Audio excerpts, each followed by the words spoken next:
Hello everybody, welcome to the next couple of hours of lecture where we're going to be talking about modeling in the pharmaceutical industry in the context of drug development. My name is Rukmini Kumar. I started off with a PhD in physics and then I went on to computational biology. In the last 15 years or so, I've been working in this industry. So, who I represent, I work and I co-founded this company called Vantage Research. We're a small company in Chennai. We're about 12 multidisciplinary scientists. What we do is we develop mathematical models of physiological systems. That's one of the big things that we do, and we collaborate with big pharma working on important drug development projects across the world. So, that's basically what we do. We worked in many different disease areas, diabetes, immuno-oncology, nutrition, autoimmune diseases such as rheumatoid arthritis, psoriasis, etc. So, what I would like to convey to you in the next couple of hours is not only the technical aspects of why modeling is important in the pharma industry, but also the fact that it can really move and improve drug development in very interesting ways, and I'd like to emphasize that point in the next couple of hours. Okay, excellent. So, the key points I'd like you to leave with are the following. How does drug discovery happen today? I think everybody in general may have a vague idea about the various pieces involved. I'd like you to leave with a more concrete notion of how that happens from end to end. I'd like you to then think about how does modeling help. So, once we understand drug discovery, what problems there are, how does modeling help in that industry? In particular, the kind of models that I work on are mechanistic physiological models. So, this is a field called quantitative and systems pharmacology, or QSP for short, and I'd like to kind of immerse you into that world, the methods, the techniques, the challenges, what do we face in this area. Then, to make it real, we'll talk about an example of type 2 diabetes. I love to talk about diabetes in the context of modeling because it's a disease which touches many lives, and usually I ask how many people in the audience know have family members that have diabetes, and usually it's a sizable number. So, we can talk about diabetes and the kind of model that helps in diabetes, and I'd like to conclude at the end by talking about the role of engineers, people with quantitative skill sets in pharma drug development. Okay, excellent. So, when you think about what is a drug and what does it do, really the image that should come in your head is some pharmacological agent, usually it's a small chemical, sometimes it's a protein that is given to a large number of individuals, a population that is pre-identified, and then it causes a particular change that you want in that population. So, for instance, if it's a drug for diabetes, you want to see a reduction in blood glucose. If it's a drug for hypertension, you want to see a reduction in blood pressure, or tumor size if you're going after an oncology drug. On the other hand, there are some drugs that can increase, you want to increase bone density, you want to increase muscle mass, those are possibilities as well. At the end of the day, you want some agent that changes something clinically meaningful in a person. But that's a large kind of macro scope. I'm sure all of you understand that at the end of the day, what a drug does is going down multiple layers. So, when you think of the human body, it's not just all the people who buy drugs in the pharmacy, there's a lot of magic going on, a lot of black box actually going on underneath those layers. There's a molecular networks, cellular networks, organ tissue networks, and then those can be extremely variable, and that leads to the population. And what we usually know is the drug manipulates something in one of these networks, in a cellular network or a molecular network, and our job is to identify how that percolates up to the population so that we have meaningful and safe results. So, like I said, for this talk, I'd like to talk about diabetes as an exemplar disease. Again, I'd love to ask how many of you know or have family members who suffer from diabetes? How many of these family members do you know that inject themselves with insulin once or twice a day? So, yeah, so this is a disease, much as we understand, is a modern scourge. So, the diabetes has been recorded from historic and prehistoric times. There's evidence from ancient Egypt from about 1500 BC about the description of diabetes as a disease where there's emaciation, lot of urination, weight loss, tiredness, dehydration. And all the way to today, on the right hand side, what you see there is epidemiological data collected from a group in Chennai actually, which talks about the prevalence of diabetes in modern India. This is rural, urban, and if you go into the paper, you will see that it's across high, low socioeconomic classes. Over age is what this graph shows. At the age of between 20 and 24, what starts at 5%, it's also a disease of age and metabolic conditions. So it kind of increases all the way to 25-30% as people grow older. It's a major cause of public health concern and cost and human suffering. So that's what we want to talk about. Now it's a strange thing, we talk about diabetes, the ancient Egyptians knew about it. Today we know about it, our family members go into the pharmacy to buy drugs for diabetes, but how do you go from one to the other? How do you go from seeing someone who's dehydrated and emaciated and figuring out what drug they need? So again, we all have an understanding of how that process in between starts, but I'll talk about the development of insulin as a treatment for diabetes. How do we know we want to treat diabetics with insulin?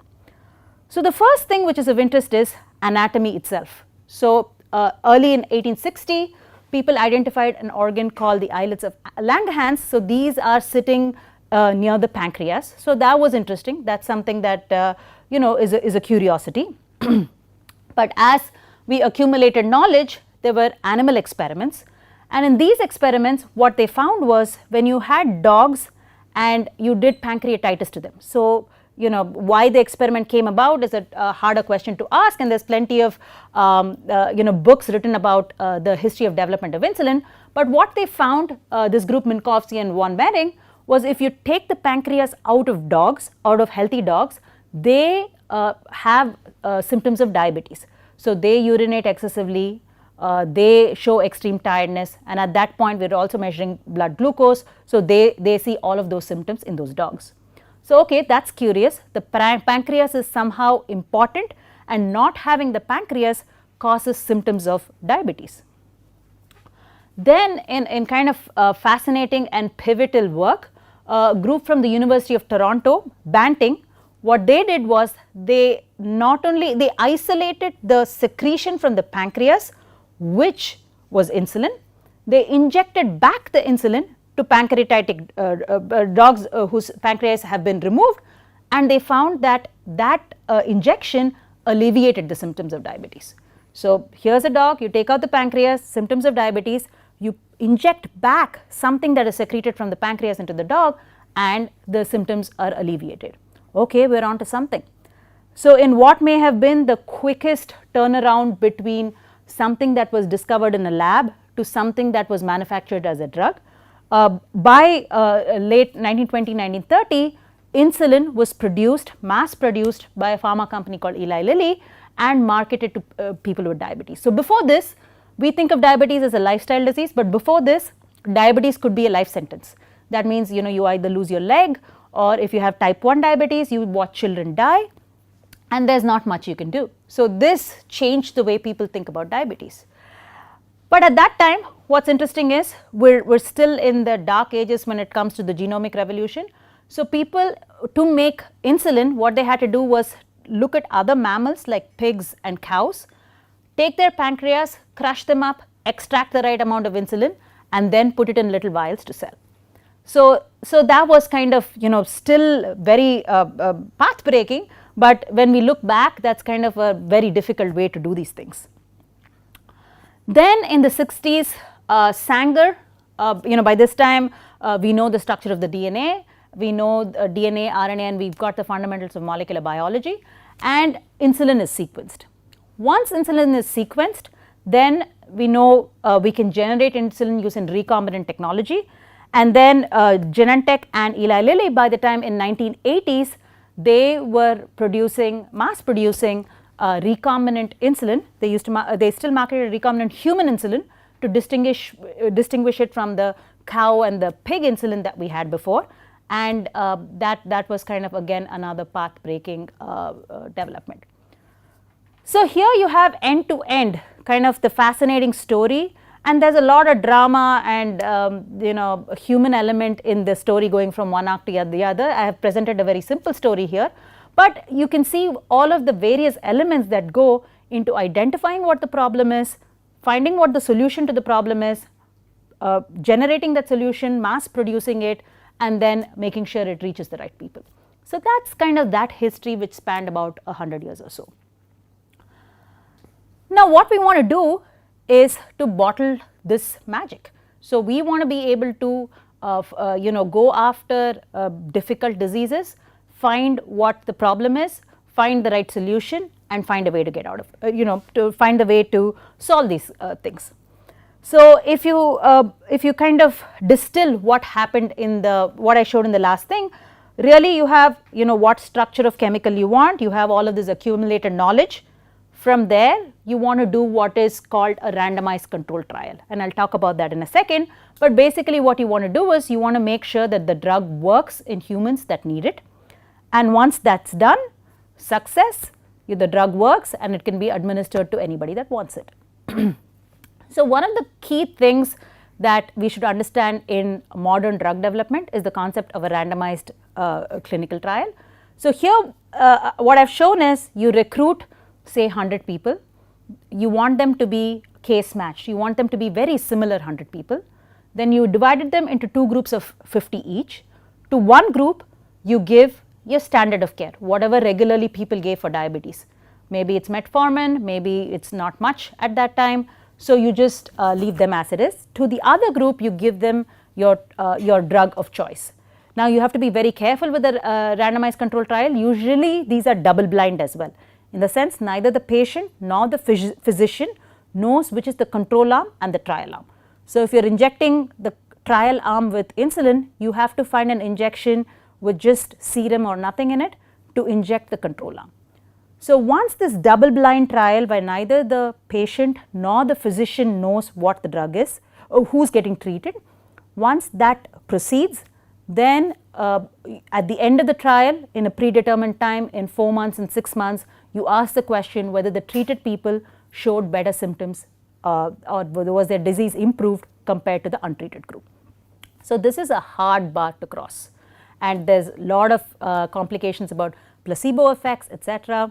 So that's a whole other thing, but the point that I want to make is drug development is challenging, and oftentimes we hear about anecdotal things, herbal treatment this worked, another therapy worked, but the bar to cross for a treatment to work for everybody and to be signed off by authorities such as the FDA, the EMEA, Indian authorities and such, is that you have to cross a randomized control trial.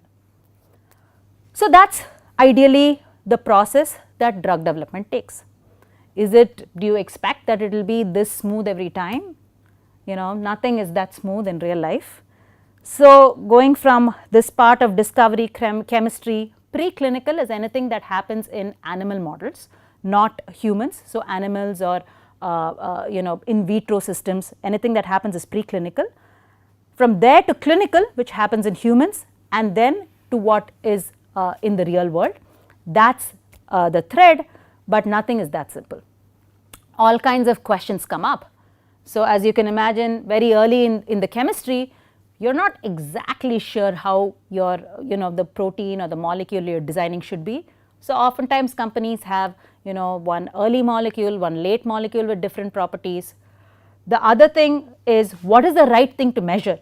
In diabetes, it's somewhat easy, you measure glucose, but in other diseases like arthritis, does anybody have family members with arthritis?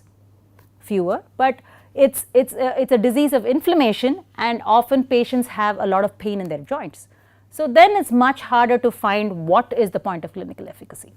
So what is the best biomarker to use?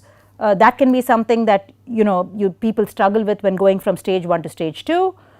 Very critical questions which modelers often answer is, how much should I dose? Who should get a bigger or smaller dose? Should that scale with the body weight of a person? Should that scale with the severity of disease? Somebody who is very diabetic versus somebody who is mildly diabetic, should they get different amounts of drug? All of those questions are important. Then often when the drug, these clinical trials are usually conducted in hundreds, maybe thousands of patients. Then once you go into the real world and the drug is approved to be sold in the real world, then it could be potentially administered to millions of people. Then you may start seeing signals that you didn't see just because you have a much larger sample. Then you have to worry both about the safety and the efficacy. So those are again two important concepts in drug development, safety and efficacy. We've been talking about efficacy, which is if you're diabetic, I want to reduce your plasma glucose. But we also have to make sure that we don't make you sicker, we don't make you faint because your glucose has gone too low. So safety and efficacy are two sides of the same coin. So should we worry, what happens when you give the drug to millions of patients? Are you expecting to see safety signals that you did not see in thousands of patients? So these are all just a snippet of some of the real world concerns that scientists in drug development face. The crux of the matter is drug development is in fact very inefficient. So you may ask the question, you go to the pharmacy, you see so many medicines up there, what does it take? Like how long does it take to go from idea to something being at the pharmacy? How much money does it take? How much should a pharma company, a government, etc. invest to get this drug out? The numbers are actually staggering. Of late, I think the estimate is it takes about 10 plus years to go from end to end of the process. So we were talking about one end being chemistry, the other end being the FDA review. It can take a decade. It can take $1 billion because the science is hard to do and then clinical trials can be expensive to do. So you want to run your trials in as efficient a manner as possible, and you want to make this entire process as efficient and smart as possible, not only because you'll be saving money and time. Time is important because then you reach drugs sooner to people that need them. And the other thing is when you have more efficient experimentation, you're saving animals and humans from potential harm. So that's the challenge that modern drug development is. Any questions, any kind of pre-existing notions that you have that you'd like to talk about? So at the end of the day, a lot of you are interested in biology. I think it's fascinating because biology is in some ways a new frontier for a lot of knowledge to be discovered. But this is the applied side of biology. At the end of the day, you want biology to impact health. You want biology to make better drugs for people. You want biology to help people live for longer, healthier. So this is where kind of the rubber meets the road when we're trying to get academic kind of our knowledge applied to the real world. So let's change gears a little bit and talk about how does modeling help. Why should we do modeling? What do people who do modeling do in drug development today?